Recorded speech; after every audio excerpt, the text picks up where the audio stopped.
지난 주간 오늘 본문의 말씀을 가지고 여러 번 묵상을 했습니다. 묵상을 하고 묵상을 하는데 제 마음속에 하나의 단어가 마치 돌출된 것처럼 그 단어만 보이는 거예요. 그 단어가 제 마음속에 딱 하고 와닿는 겁니다. 그 단어가 뭐냐면요, 10절 말씀에 나오는 복음입니다. 복음이라고 하는 이 단어가 얼마나 도드라지게 보이고요, 이 단어만 제 마음속에 정말 못같이 잘 박히는 못과 같이 제 마음속에 탁 하고 박히는데, 야, 진짜 이 복음을 여러분들에게 좀 오늘 잘 좀 설명을 해드리고 함께 나누어야 되겠다, 그런 마음이 들었어요. 여러분, 복음이 무엇입니까? 복음, 우리가 굿뉴스, 기쁜 소식이라고 하는데 도대체 기쁜 소식은 뭘까요? 여러분, 저는 목회자가 되고 특별히 설교자가 되고 난 다음에 제가 설교를 할 때에 신경을 쓰고, 그리고 중점대가 제가 생각하고 그리고 바라고 소원하고 목적하고 있는 게 있어요. 그게 뭐냐면요, 어떻게 하면 여러분들에게 복음을 전할까? 세상 이야기가 아니고요, 재밌는 이야기가 아니고요, 그냥 감동스러운 이야기가 아니고요, 어떻게 하면 그 모든 것들을 통해서 복음, 이 굿뉴스, 기쁜 소식을 여러분들에게 잘 전해드릴 수 있을까? 온통 제 관심은 거기에 있어요. 오늘 또 저는 이 복음이라고 하는 이 놀라운 단어, 이 굿뉴스를 여러분들과 함께 나누기를 원합니다. 복음이 뭡니까? 여러분, 오늘 9절 말씀에 보면 사도 바울은 영적인 아들 디모데에게 이 복음에 대해서 너무나 명확하게 이렇게 설명하고 있습니다. 복음은 하나님이 우리를 구원하사, 하나님이 우리를 구원하사. 여러분, 무엇으로부터 구원입니까? 죄로부터 구원이에요. 죄로부터 구원. 여러분, 죄의 삭은 무엇입니까? 사망이에요. 여러분, 우리는 어쩔 수 없이 영적인 사망, 영원히 죽을 수밖에 없는 사람들이었는데, 하나님은 우리를 죄로부터 구원해 주셔서, 건져 주셔서 우리에게 무엇을 주셨습니까? 생명을 주셨어요. 여러분, 이게 복음인 줄 믿습니다. 그렇다면 어떻게 이게 우리에게 주어졌는가 하는 것이죠. 죄로부터의 구원, 사망으로부터의 구원, 영적인 생명, 영원한 생명이 우리에게 어떻게 주어졌을까? 여러분, 오늘 10절 말씀에 사도 바울은 이렇게 설명하고 있습니다. 우리 10절을 같이 한번 읽겠습니다. 10절 읽겠습니다. 시작. 이제는 우리 구주 그리스도 예수의 나타나심으로 말미암아 나타났으니 그는 사망을 패하시고 복음으로서 생명과 썩지 아니할 것을 드러내신지라. 아멘. 무엇으로 드러내셨다고요? 복음으로서. 무엇을 드러내셨습니까? 생명을 드러내셨습니다. 누가요? 우리 구주 예수님이. 여러분, 죄로부터의 구원은 예수님으로부터 오는 줄 믿습니다. 그리고 그 죄로부터의 구원, 그 예수님으로부터 죄사함을 받은 우리에게 주어지는 것은요, 더 이상 사망이 아니라 생명이라는 거예요. 생명. 오늘 그 복음을 여러분들이 믿으시고 여러분들이 붙들고 오늘 예배하고 있는 줄 믿습니다. 그래서 여러분들은요, 죽은 사람들이 아니라 살아있는 사람들인 거예요. 오늘 또 그 생명을 가지고 예배를 하니까 말씀에 반응하고 성령에 반응하고 오늘 또 이 하나님의 임재에 반응하는 예배를 드리고 있는 거죠. 여러분, 그래서 복음은, 좀 결론적으로 말씀을 드리면, 복음은 예수 그리스도로 말미암아 죄사함을 받은 것이고 새로운 구원의 길이 열렸다 하는 것이 바로 복음이죠. 새로운 구원의 길, 오직 예수 그리스도입니다. 여러분, 새로운 구원의 길이라는 것은요, 바로 옛길이 있다는 거죠. 옛길은 어떤 길입니까? 바로 율법이었어요. 여러분, 구약시대 때는요, 율법을 지킴으로 구원을 찾아가려고 하는 사람들로 가득했어요. 하지만 지금은 아닙니다. 지금은 더 이상 우리는 율법을 지킴으로 구원을 얻는 것이 아니라 새로운 구원의 길, 예수 그리스도를 믿기만 하면 죄사함을 받을 수 있고, 예수 그리스도를 믿기만 하면 영원한 생명을 얻는 것이죠. 여러분, 저는 오늘 여러분들이 이 복음을 믿는 여러분 되기를 주님의 이름으로 소망합니다. 예수님을 믿는다는 것을, 여러분, 우리는 그냥 예수님 믿으면 병이 낫고, 예수님 믿으면 역사가 일어나고 기적이 일어나고, 예수님을 믿으면 각종 문제가 해결이 되고, 예수님을 믿으면 기도 제목의 응답을 받고, 우리는 그것을 믿습니다, 이렇게 이야기를 해요. 물론 여러분, 그 믿음은 참 중요하고 분명히 그런 일들은 일어납니다. 하지만 예수님을 믿는다는 것의 가장 중요한 핵심은 절대로 그게 아니에요. 우리가 예수님을 믿는다는 것은요, 저는 예수님을 구원자로 믿습니다. 저는 예수님을 우리 죄를 사하여 주시고 영원한 생명을 허락하신 새로운 길, 유일한 길로 믿습니다. 이게 바로 복음이에요. 복음. 여러분, 이렇게 예수님을 믿고 나면 새로운 길이 우리에게 놓여지죠. 여러분, 그 길은 어떤 길입니까? 우리는 그 길, 예수라고 하는 유일한 길을 통하여 누구에게 나갑니까? 그건 바로 하나님 아버지예요. 여러분, 우리가 예수님을 믿기 전에는 하나님과 절대로 우리는 하나 될 수 없고, 만날 수 없고, 교통할 수 없고, 교제할 수 없고, 연합할 수 없는 사람들이었어요. 하나님과 멀리 떨어져 있는 사람들이었죠. 여러분, 하나님과 멀리 떨어져 있으니 우리가 무엇을 한다 할지라도 우리 마음에는 늘 공허함이 가득한 거죠. 늘 실패감이 가득한 거죠. 두려움이 가득한 거죠. 오늘 어떻게 살아야 될지, 내일을 어떻게 살아야 될지, 내 미래가 어떻게 될지 전혀 모르는 깜깜한 암흑과 같은 터널을 지나는 것처럼 너무나 두려운 마음을 가지고 살아가는 거죠. 하지만 우리가 예수님을 믿는 순간 예수님은 하나님과 우리 사이에 영원한 중보자가 되셔서, 우리는 그 중보자 되시는 유일한 길 예수님 때문에 하나님과 하나 된 줄 믿습니다. 이게 바로 복음이에요. 하나님과 교제가 회복되는 것.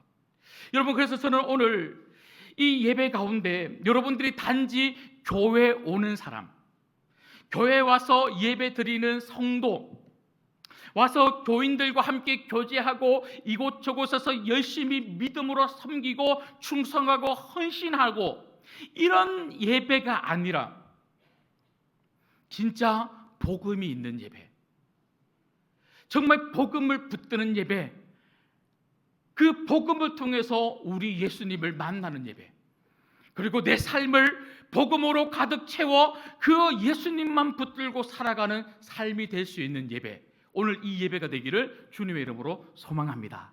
그렇다면 여러분들이 그런 예배를 드리고 있다고 하는 증거가 어디 있을까요? 여러분들께서 복음, 유일한 길 예수 그리스도를 붙들고 계시다고 하는 그 증거가 무엇일까요? 저는 오늘 말씀을 통해서 세 가지 질문을 우리 스스로에게 한번 해보기를 원합니다. 첫 번째 질문은요, 나는 복음에 대하여 감격을 가지고 있는가 하는 것입니다. 나는 복음에 대한 감격이 있는가? 여러분, 감격이 무엇입니까? 복음에 대한 감격은요, 복음은 정말 나에게 은혜가 되고 있다는 것이죠. 복음은 나에게 정말 은혜가 되고 있다. 여러분, 예수 그리스도 그분 때문에 여러분이 제사함을 받았다고 하는 이 사실이 정말 은혜가 되고 있습니까?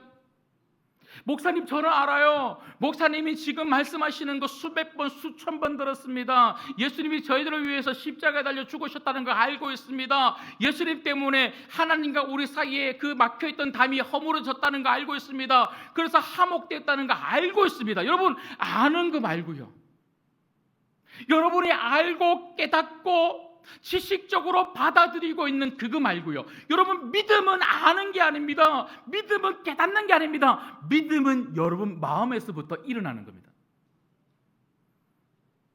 은혜는 단순히 아는 것이 아니라 내 마음을 뒤흔드는 거예요. 오늘 이 복음이 여러분 마음속에 정말 은혜가 되어서 여러분 마음에 놀라운 파장을 일으키고 있습니까? 여러분, 오늘 9절 말씀 한번 보십시오. 사도 바울에게 있어서 이 복음, 예수 그리스도, 그 유일한 길은 얼마나 은혜가 되는 길이었는지 모릅니다. 바울이 이렇게 고백하고 있죠. 우리 9절 말씀을 같이 한번 읽겠습니다. 9절 읽습니다. 시작. 하나님이 우리를 구원하사 거룩하신 소명으로 부르심은 우리의 행위대로 하심이 아니요 오직 자기의 뜻과 영원 전부터 그리스도 예수 안에서 우리에게 주신 은혜대로 하심이라. 아멘. 여러분, 이 9절 말씀에 보면 복음에 대해서 너무 명확하게 설명하고 있어요. 두 단어로 비교하고 있는데요, 하나는 무엇입니까? 하나는 행위대로입니다. 행위대로. 그리고 또 한 단어는 은혜대로입니다. 은혜대로. 여러분, 복음은 절대로 우리의 행위를 강조하지 않습니다. 여러분, 예수님이 여러분의 무엇을 보고 십자가에 돌아가신 게 절대로 아니라는 거예요. 나 정도 되니까 예수님이 나를 위해서 돌아가셨지, 이렇게 내가 열심히 교회를 위해서 충성하고 봉사할 것을 아셨기 때문에 이렇게 나를 위해서 돌아가셨고 나를 예수 믿게 만들어 주셨지, 여러분 절대로 그런 게 아닙니다. 여러분, 복음은 절대로 우리의 행위를 자랑할 수 없도록 하는 거예요. 복음은 내 행위대로가 아니라 은혜대로예요. 은혜대로. 여러분, 우리가 우리 행위대로 정말 하나님이 대하셨다면, 여러분, 우리는 구원이 아니라 뭘 받아야 됩니까? 심판받아야 되고 징계받아야 되고 두들겨 맞아야 돼요. 여러분, 과거를 생각할 필요도 없어요. 당장 어제를 한번 생각해 보십시오. 아니, 오늘 아침을 한번 생각해 보십시오. 내가 눈 뜨고 교회 오는 이 순간까지 여러분 안에 어디에도 선함이 있습니까? 여러분의 마음에서부터, 생각에서부터, 말에서부터, 행동에서부터 정말 칭찬받을 만한, 구원받을 만한 선함이 어디에 있습니까? 여러분 보시기에 제가 목사처럼 보이십니까? 여러분, 저는요, 어떻게 나 같은 사람이 목사가 됐을까? 진짜 어떻게 나 같은 사람이 목사가 됐을까? 아무리 생각해도 그게 도무지 이해가 안 가요. 어떻게 나 같은 사람? 여러분, 우리는 장로 될 만해서 장로가 되고, 권사가 될 만해서 권사가 되고, 집사가 될 만해서 집사가 되는 겁니까? 아니, 직분이 아니더라도 우리는 성도가 될 만했기 때문에 하나님이 우리를 성도로 불러주시고, 예수님 믿을 만했기 때문에 우리를 예수 믿게 만들어 주셨습니까? 아닙니다. 어때도 우리 가운데 예수님을 믿을 수 있는 그 선함이라고는 하나도 없지만 어떻게 하셨다고요? 은혜대로. 은혜가 무엇입니까? 일방적으로 베풀어 주시는 하나님의 선물이 바로 은혜입니다. 하나님이 일방적으로 여러분을 불러주신 거예요. 내 모습과 상관없이, 내가 어떤 삶을 살았는지 상관없이, 내 안에 어떤 부패함이 있고 어떤 타락함이 있더라도 예수님은 우리를 그저 사랑하셔서 우리를 위하여 십자가에 달려 죽으심으로 말미암아 그 예수님 때문에 우리는 하나님의 아들, 딸, 구속받은 하나님의 백성이 된 줄 믿습니다. 여러분, 제가 앞서도 말씀을 드렸던 것처럼 복음은 하나님과 우리 사이의 회복이라고 말씀을 드렸어요. 여러분, 우리가 하나님과 회복하기 위해서 무슨 노력을 했습니까? 우리가 열심히 돌을 닦았기 때문에 하나님과 우리 사이가 회복되었습니까? 열심히 나와서 예배를 많이 드리고 기도 많이 하고 찬송 많이 하고 헌금을 많이 냈기 때문에 하나님과 우리 사이가 회복된 겁니까? 아닙니다. 하나님과 우리 사이가 회복되었기 때문에 여러분들이 예배를 드리는 거고요, 하나님과 우리 사이가 회복이 되었기 때문에 하나님과 날마다 동행하며 말씀대로 사는 거예요. 하나님과 우리 사이의 회복은 내가 한 것은 아무것도 없고 오직 하나님이 하셨습니다. 여러분, 저는 오늘 새벽에 새벽 예배 마치고 말씀을 다시 한 번 더 원고를 읽으면서 준비하고 있는데요, 제 마음속에 하나님의 은혜, 이 하나님의 은혜라고 하는 이 단어가 계속 떠나지 않는 거예요. 여러분, 저는 이 하나님의 은혜, 복음을 잘 몰랐을 때는요 굉장히 부정적이었던 것 같아요.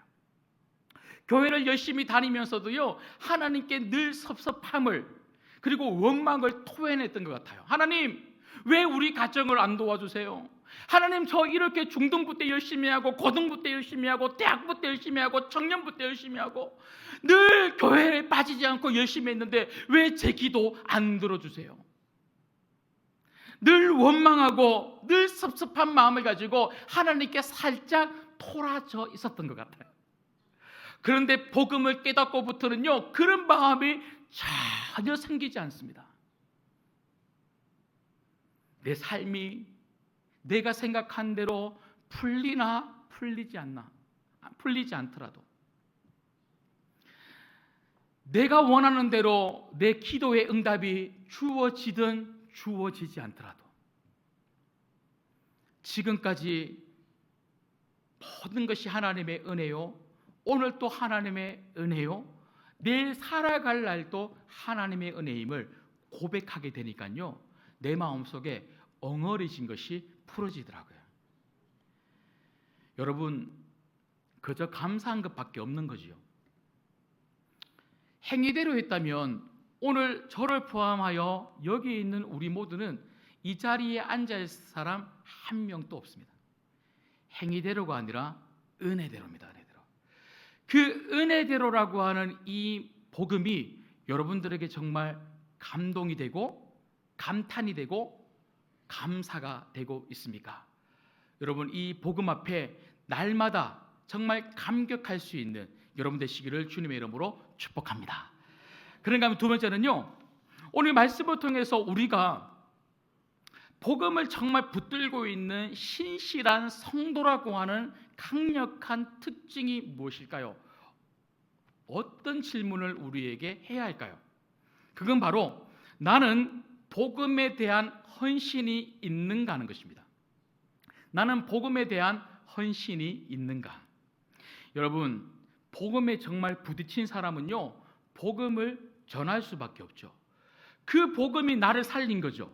그 복음이 우리 가정을 바꾼 거죠.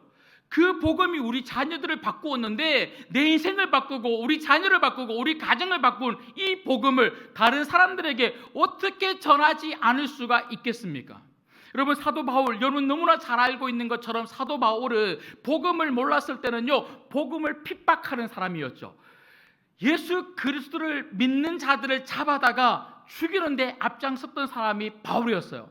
하지만 그 바울이 복음, 예수 그리스도를 만나게 되었을 때 그 바울의 인생을 바꾸었던 그 예수님, 그 바울의 눈에 비늘을 벗겨주셨던, 이 땅을 바라보던 눈에서 하늘을 바라볼 수 있는 눈으로 바꾸어 주었던 그 예수님. 여러분, 영적인 것이 보이기 시작할 때 우리는 영적인 것을 전할 수 있는 사람이 되게 될 줄 믿습니다. 여러분, 복음을 만나지 못하면, 예수 그리스도를 정말 깊이 있게 만나지 못하면, 인격적으로 만나지 못하면 여전히 우리는 비늘을 덮고 사는 거죠. 비늘을 덮고 사는 한 우리 눈은 하늘이 아니라 늘 이 땅을 바라보는 거죠. 이 땅을 바라보는 한 우리는 끊임없이 이 땅의 것들만 이야기하는 거죠. 하나님을 이야기하지 않습니다. 하나님 나라를 이야기하지 않습니다. 그 하나님 나라를 가지고 오신 우리 예수님을 전하지 않더라는 거예요. 하지만 바울은 어떻습니까? 비늘이 벗겨지자 그 예수님을 전하지 않으면 안 되는 그 뜨거운 열정을 가지고 무엇을 걸었습니까? 예수님 전하기 위하여 목숨을 건 거예요. 여러분, 오늘 또 말씀을 한번 보십시오. 사도 바울이 오늘 또 이 복음을 전하기 위하여 무엇까지 감당하고 있습니까? 여러분, 오늘 12절 말씀 보시면요, 이로 말미암아 내가 또 이 고난을 받되 부끄러워하지 아니하되. 여러분, 사도 바울이 고난을 받는데도 부끄러워하지 아니했다. 이게 무슨 말입니까? 여러분, 바로 그 앞에 보면 11절 말씀에 보면요, 내가 이 복음을 위하여 선포자와 사도와 교사로 세우심을 입었노라, 이렇게 말하고 있어요. 여러분, 사도 바울은 그 예수님을 만나고 난 다음에 사도 바울은 소명을 얻었습니다. 그 소명이 무엇입니까? 복음을 전하는 사도, 복음을 전하는 선포자, 복음을 가르치는 교사로 소명을 얻었어요. 그 소명의 삶을 목숨을 다해서 감당할 때에 지금 사도 바울이 어디에 있다는 겁니까? 감옥 안에 있다는 거예요. 감옥 안에 있는데, 여러분, 그냥 감옥도 아니에요. 제가 여러 번 말씀을 드렸죠. 2층 3층 지하로 그렇게 파내려간 너무나 어두운 침침한 그 감옥 속에서 사도 바울이 지금 말하고 있는 게 뭡니까? 내가 예수님을 전하고 예수님을 수많은 사람들에게 가르치고 예수님에 대해서 말씀을 전하다가 이렇게 감옥 안에 갇힌 것, 나는 절대로 부끄럽지 않다. 여러분, 성도의 부끄러움은 뭔 줄 아십니까? 그저 예수 믿고 잘 살려고 하는 게 부끄러운 거예요. 여러분, 우리의 자랑이 도대체 뭡니까? 예수 믿고 나 돈 많이 벌었어. 예수님 믿고 나 병이 났었어. 예수님 믿고 이것저것 많이 내가 기도의 응답을 많이 받았어. 그래서 이렇게 잘 살고 있어. 여러분, 물론 그런 것도 중요하죠. 정말 여러분들이 그런 많은 축복을 받았으면 좋겠습니다. 하지만 성도에게 진짜 자랑은 내가 예수 믿고 나를 변화시킨 이 예수님을 내가 만나는 모든 사람들에게 나는 지금 또 전하고 있어. 그래서 내가 전한 이 복음 때문에 나도 사도 바울처럼 사도 바울처럼 선포자로, 사도 바울처럼 복음을 가르치는 교사로 예수님을 전했을 때 수많은 사람들이 내가 전하는 복음을 믿고 예수님을 믿고 교회에 다니고 있는 많은 성도들이 내 주변에는 있어. 이렇게 말할 수 있는 것이 여러분들의 자랑이라는 거예요. 여러분 이런 전도의 자랑이 있습니까? 이런 복음 전함의 자랑이 있습니까? 여러분, 무엇을 자랑하고 사십니까? 여러분, 내가 정말 복음에 붙들려 있다고 하는 강력한 특징이 무엇입니까? 내 입술에 전도의 자랑이 날마다 있는 거예요. 오늘 또 나는 복음 전하러 간다. 오늘 또 나는 내 주변의 많은 이웃들에게 예수님 전했다. 오늘 또 내가 전한 이 복음 때문에 어떤 사람이 우리 교회에 나왔다. 여러분 때문에 정말 영원한 생명을 얻는, 구원받는 성도들이 많이 생길 수 있도록 여러분들이 복음의 통로가 되기를 주님의 이름으로 축복합니다. 마지막 세 번째는요, 내가 복음에 붙들려 있다고 하는 것을 확인하기 위해서 우리가 던져야 되는 세 번째 질문은 무엇일까요? 그건 바로 나는 복음에 대한 열매가 있는가 하는 것입니다. 나는 복음에 대한 열매가 있는가? 그럼 복음에 붙들린다는 게 도대체 뭡니까? 내가 복음에 붙들린다, 내 안에 복음이 있다. 그건 바로 내 삶에 복음을 살아내는 열매가 얼마나 풍성한가 하는 말과 같은 거예요. 여러분, 13절 말씀을 한번 보시죠. 자, 13절 우리 마지막으로 같이 한번 읽겠습니다. 13절에 있습니다. 시작. 너는 그리스도 예수 안에 있는 믿음과 사랑으로서 내게 들은 바 바른 말을 본받아 지키고. 여러분, 사도 바울이 지금 디모데에게 뭐라고 이야기하고 있습니까? 그리스도 예수 안에 있는 믿음과 사랑으로서 내게 들은 바. 사도 바울로부터 디모데가 들은 것이 무엇입니까? 복음이죠. 그래서 그 복음을 사도 바울은 바른 말이라고 합니다. 바른 말. 그 올바른 말 복음을 어떻게 하라고요? 본받아 지키라. 여러분, 본받아 지키라는 말은요, 사도 바울이 이 복음대로 살고 있다는 말입니까? 아닙니까? 있다는 말이죠. 사도 바울이 복음대로 살고 있는 것처럼 영적인 아들 디모데야, 너도 내가 전한 이 복음, 내가 살고 있는 이 복음대로 네가 살아라. 여러분, 사도 바울은 내가 전한 대로 살아라 이렇게 말하지 않아요. 내가 살고 있는 대로, 내가 보여준 대로 너도 살아라라고 말하고 있는 거죠. 여러분, 우리 자녀들에게 너 복음대로 살아야 돼. 어제도 화성에 지금 청년부 수련회 진행 중에 있는데요, 한 50명 가까운 우리 친구들이 지금 화성에서 지금 수련회를 하고 있습니다.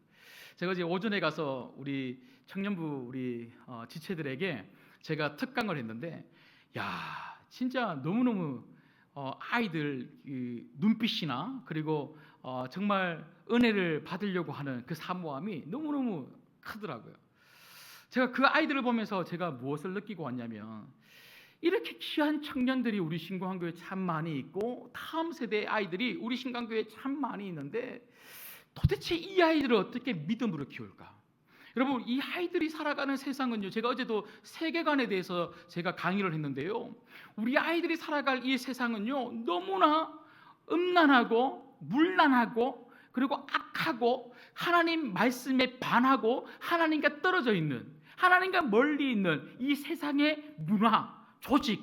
여러분, 조직, 선한 조직을 보셨습니까? 아무리 조직을 여러분 세상 속에 갖추어 나가려고 해도요, 선한 조직은 어디에도 없어요.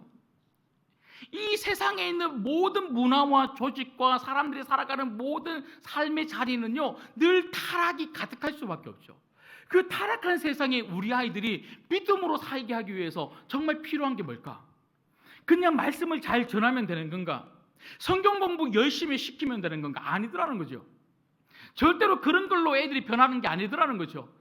우리가 어떻게 저 세상 속에서 살아가야 되는지, 믿음의 삶이 뭔지를 우리가 먼저 보여줘야 되는 거죠.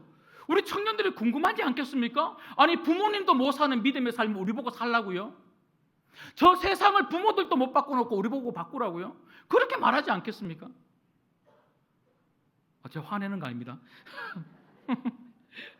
그런 생각이 막 들더라고요.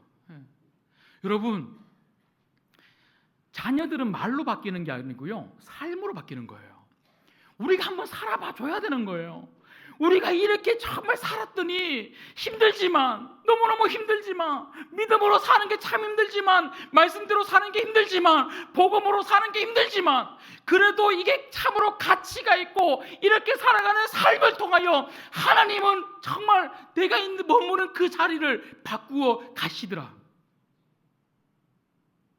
복음 들고 적어도 내가 촛불 하나 들고 살아가는 그런 삶을 우리 자녀들에게 보여줘야 되는 거 아니겠습니까?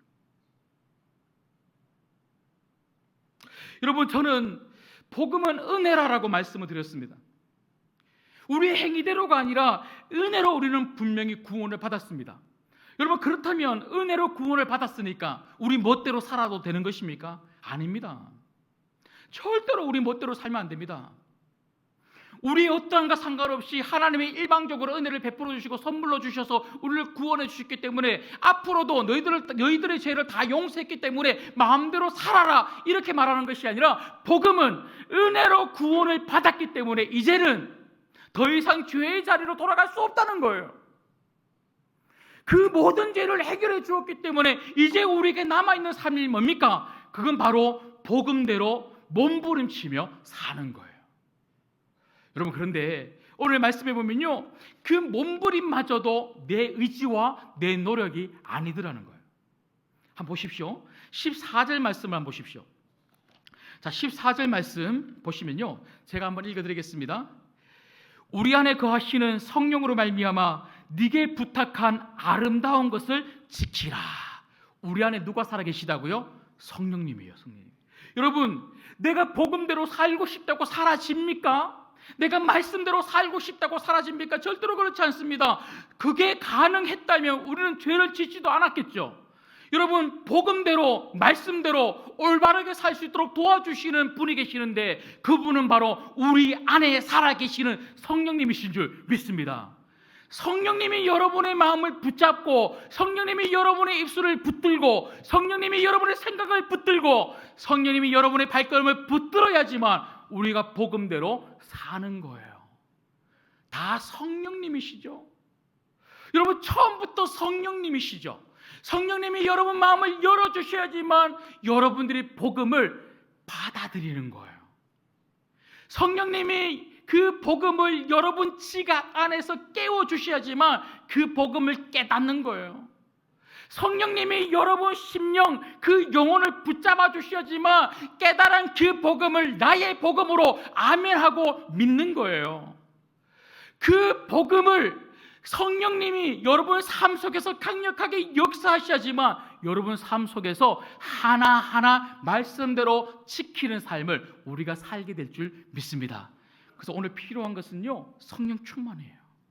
우리 안에 있는 성령님이 여러분 안에 충만하도록 기도하십시오. 말씀을 맺겠습니다. 여러분, 저는 복음과 관련된 이 세 가지 질문을 오늘뿐만 아니라 매일매일 우리가 좀 했으면 좋겠어요. 내가 정말 복음에 붙들려 살고 있는 복음의 사람, 신실한 그리스도인이 맞는가?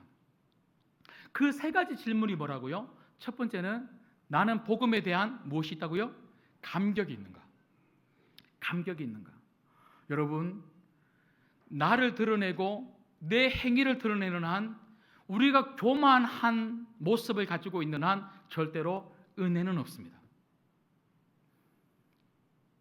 교만하면 감격이 있을 수 없는 거예요. 늘 겸손하게, 하나님, 모든 것이 하나님의 은혜입니다. 하나님이 저를 구원해 주셨고, 하나님이 지금도 저를 붙잡아 주고 계시고, 하나님이 저를 붙잡아 하나님 품으로 데리고 가실 줄 믿습니다. 이 은혜의 감격, 복음의 감격이 우리 가운데 날마다 있는가? 그런가 하면 두 번째는 무엇입니까? 나는 복음에 대한 헌신이 있는가? 헌신. 여러분, 복음을 정말 내가 만났는데 복음을 전하지 않는다? 복음에 대한 감격이 부족한 거예요. 없거나 부족한 거예요. 여러분, 그래서 제일 중요한 게 먼저 복음의 감격이고요. 이 복음의 감격은 나를 어디로 데리고 갑니까? 헌신의 자리로 데리고 가는 거예요. 특별히 이 복음을 우리 주변의 많은 사람들에게 전하는 사도 바울처럼 정말 선포자가 되시고 보냄받은 사도가 되시고, 그리고 예수 그리스도를 전하는 교사들이 될 수 있기를 주님의 이름으로 축복합니다. 마지막 세 번째 질문은 뭐예요? 이 복음에 대한 삶의 분명한 열매가 있는가? 말씀대로 살고 있는가? 여러분, 이런 세 가지 질문을 통해서 늘 여러분들이 복음 안에서 붙들려 있을 때, 복음 안에 붙들린 여러분들을 통하여 여러분 가정, 그리고 우리 신광교회, 그리고 우리 신광교회를 통하여 우리 주변 이웃들이 반드시 살아나게 될 줄 믿습니다. 이런 복된 복음에 견고한 건강한 성도, 건강한 교회가 되기를 주님의 이름으로 소망합니다. 기도하겠습니다.